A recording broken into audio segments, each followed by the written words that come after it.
নমস্কার। গ্রাউন্ড জিরোর আরও একটি বিস্ফোরক প্রতিবেদনে আপনাদের সকলকে স্বাগত জানাই।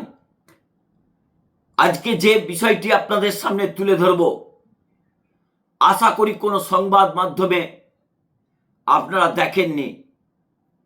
তা তথাকথিত বুলডোজার মিডিয়া বা কোনো স্বাধীন সংবাদ মাধ্যমে আজকের প্রতিবেদনে সেই বিস্ফোরক তথ্য তুলে ধরব।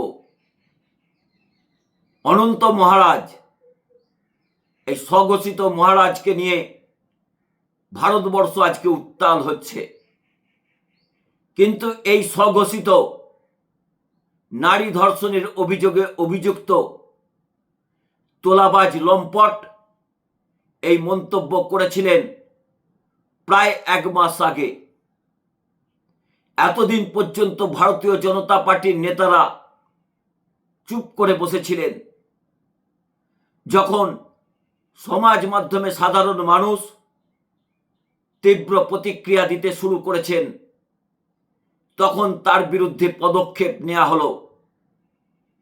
তার বঙ্গবিভূষণ যে পুরস্কার তিনি পেয়েছিলেন, সেটা কেড়ে নেওয়া হয়েছে।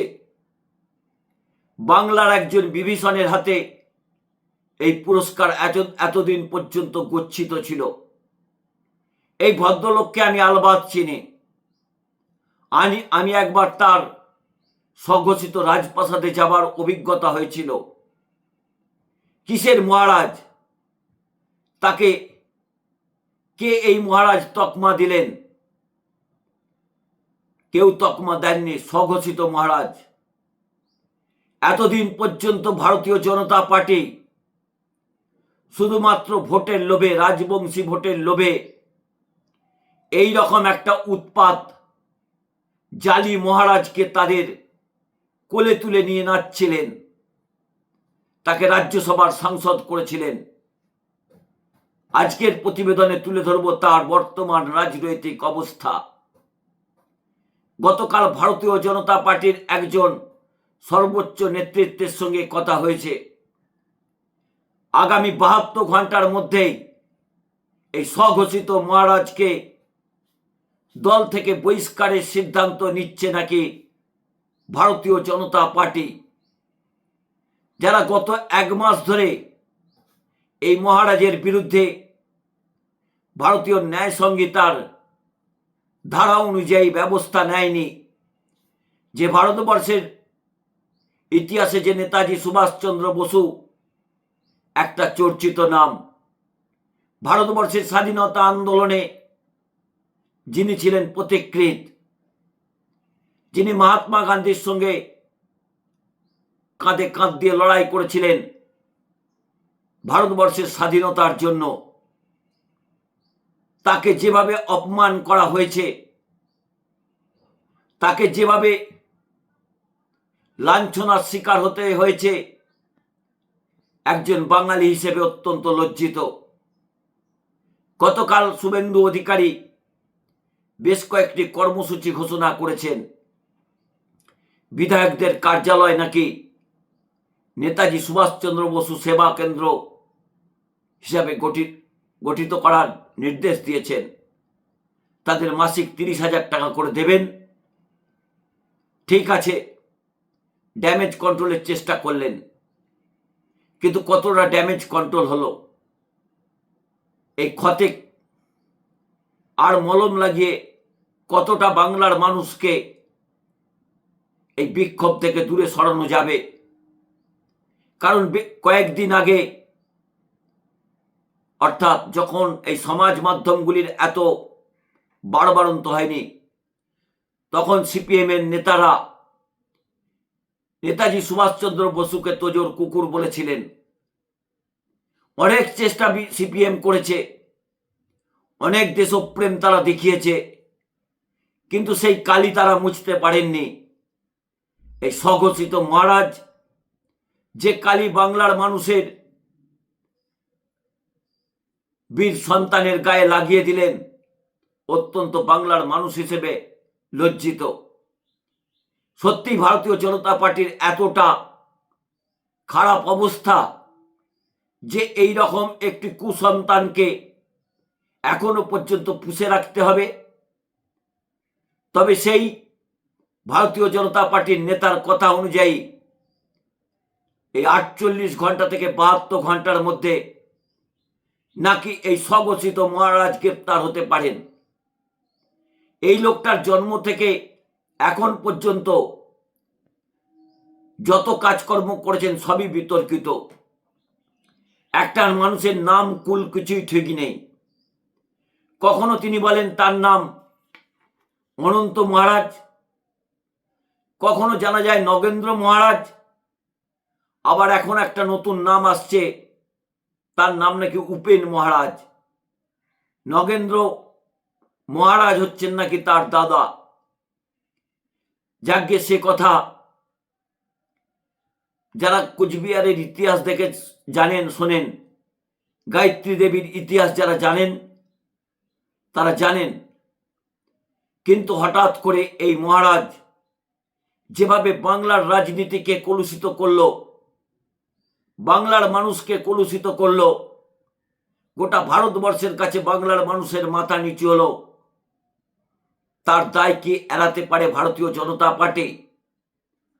ভারতীয় জনতা পার্টি ক্ষতে প্রলোভ লাগাতে পারেন, তার সংসদ পদ খারিজের জন্য ব্যবস্থা করতে পারেন, তাকে দল থেকে বহিষ্কার করতে পারেন, তাকে গ্রেপ্তার করতে পারেন। কিন্তু তারপরেও কি ক্ষতের প্রলেপ লাগানো সম্ভব হবে? বাংলার মানুষ বুঝে গেছেন এই রকম একটি উচ্চিংড়েকে যেভাবে তারা রাজ্যসভার সাংসদ করেছেন, নিশ্চয়ই হাড়ে হাড়ে টের পাচ্ছেন। যদি ভোটের সংখ্যা বা সংসদের উচ্চকক্ষের সংখ্যায় তাদের কাছে গুরুত্বপূর্ণ হয় তাহলে অন্য কথা। কিন্তু তারপরেও এর মতো একজন দেশদ্রোহীকে কেন রাজ্যসভার সাংসদ করা হলো তা নিয়ে যথেষ্ট প্রশ্ন রয়েছে। এই ভদ্রলোকের ইতিহাস ঘাঁটলে বোঝা যাবে, একটি চাল কলা মূলো পেলেই তার পক্ষে কথা বলেন। মাঝে মধ্যে মমতা বন্দ্যোপাধ্যায়ের পক্ষেও কথা বলতেন।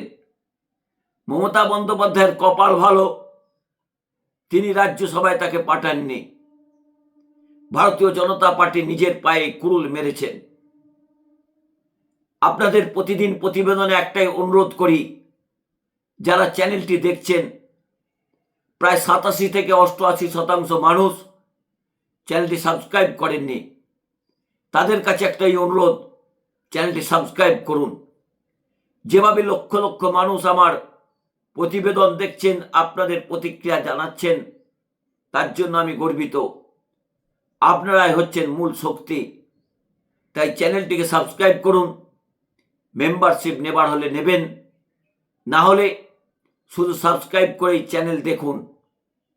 যে কথা বলছিলাম, ভারতীয় জনতা পার্টির নেতারা এখন ক্ষতে প্রলেপ লাগানোর চেষ্টা করছেন, কিন্তু কতটা প্রলেপ তারা লাগাতে পারলেন? সিপিএম যেমন তাদের সেই কুকীর্তির দায় এখনো বয়ে বেড়াচ্ছেন, ভারতীয় জনতা পার্টিকেও বয়ে বেড়াতে হবে। এখনো পর্যন্ত তাকে কেন দল থেকে বহিষ্কার করা হচ্ছে না? শুধু ভোটের কারণে? একটা পরিষ্কার কথা বলে রাখি, এই রাজবংশীরাও কিন্তু অনন্ত মহারাজের পাশ থেকে সরে গেছেন। তারাও বুঝতে পেরেছেন এই হাওয়া দিয়ে যাকে বাঘ তৈরি করা হয়েছিল সে আসলে একটা মিনমিনে বিড়াল। ভারতীয় জনতা পার্টি কেন এখনো পর্যন্ত এই রকম একজন কুসন্তানকে দলের সদস্য করে রেখেছেন? অনেক প্রশ্ন রয়েছে। ভারতীয় জনতা পার্টির অভ্যন্তরে তোলপাড় শুরু হয়েছে, কারণ এই রকম একটি মানুষের জন্য বাংলার মানুষের কাছে ভারতীয় জনতা পার্টির রাজনৈতিক দৈন্যদশা, জীর্ণতা প্রকাশ পাচ্ছে। গতকাল শুভেন্দু অধিকারী বেশ কিছু কাজকর্ম করেছেন। বীর সন্তানকে সম্মান জানানোর জন্য বেশ কিছু কর্মসূচি নিয়েছেন, কিন্তু তার তো এই ক্ষমতা নেই এই স্বঘোষিত মহারাজকে দল থেকে তাড়ানোর, বা তার সংসদ পদ খারিজ করা, তার যেটুকু ক্ষমতায় ছিল বঙ্গবিভূষণ উপাধি তারা কেড়ে নিতে পেরেছেন। যথেষ্ট গুরুত্বপূর্ণ পদক্ষেপ নিয়েছেন। মুখ্যমন্ত্রী শুভেন্দু অধিকারীর এই ভূমিকায় অত্যন্ত খুশি।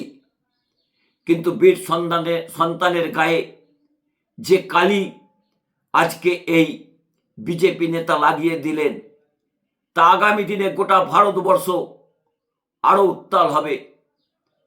এখানে সেখানে এখনো পর্যন্ত নেতাজির মূর্তি ভাঙা চলছে।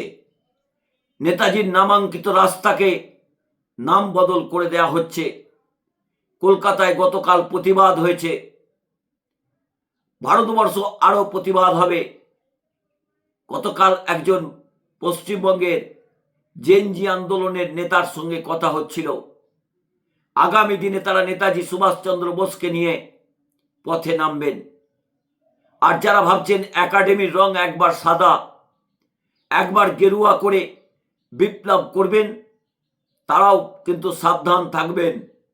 বাংলার মানুষ কিন্তু সব দেখছেন। বাংলার কৃষ্টি, বাংলার সংস্কৃতি, বাংলার কালচারের ওপর বারবার এই আঘাত বাংলার মানুষ কিন্তু বুঝতে পারছেন। একটা সরকার গঠিত হয়েছে, আপনাদের বারবার বলেছি একটা সরকারকে মিনিমাম সময়টুকু দেওয়া উচিত। শুভেন্দু অধিকারী বেশ কিছু সংস্কারমূলক কাজকর্ম করছেন, কিন্তু তার উল্টো দিকে তার দলের নেতাদের যে কাজকর্ম, তিনি নিশ্চয়ই একটু আধটু খবর পাচ্ছেন। শুনছি উনি অত্যন্ত বিরক্ত। যেভাবে তোলাবাজি হচ্ছে, যেভাবে দিনাটার মতো একটি প্রত্যন্ত বাজার বিজেপি নেতার তোলাবাজির জন্য বন্ধ হয়ে গেছে, সে খবরও নিশ্চয়ই রাজ্যের মুখ্যমন্ত্রীর কাছে পৌঁছেছে। যেভাবে হুগলি জেলার বিভিন্ন অঞ্চল, উত্তর চব্বিশ পরগনার বিভিন্ন অঞ্চলে যেভাবে তোলাবাজি চলছে, তার খবরও নিশ্চয়ই তিনি পাচ্ছেন। তিনি জনতার দরবার পাচ্ছেন, জনতার দরবারে সে আওয়াজও পাচ্ছেন। তাদের হাতে তৈরি একজন নেত্রী, তার নাম রেখা পাত্র, তার তোলাবাজির খবর, তার জোর জুলুমের খবর, তার দখলদারির খবরও নিশ্চয় শুভেন্দু অধিকারীর কাছে পৌঁছেছে। একজন মহারাজের কিভাবে বাড়িকে দখল করে নেওয়া হয়েছে, সেই খবর রাজ্যের মুখ্যমন্ত্রীর কাছে পৌঁছেছে। কিন্তু বড্ড দেরি হয়ে যাচ্ছে।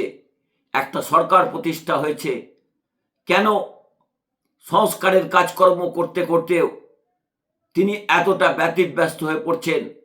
তার পিছনে রয়েছেন ভারতীয় জনতা পার্টির বেশ কয়েকজন নেতা, যারা এই তোলাবাজির বিরুদ্ধে এখনো পর্যন্ত মুখ খুললেও কোনো কাজ হচ্ছে না। শ্রমিক ভট্টাচার্য, শুভেন্দু অধিকারী থেকে শুরু করে বিজেপির প্রথম সারির নেতারা বারবার কড়া বার্তা দিচ্ছেন, কিন্তু কে কার কথা শোনে?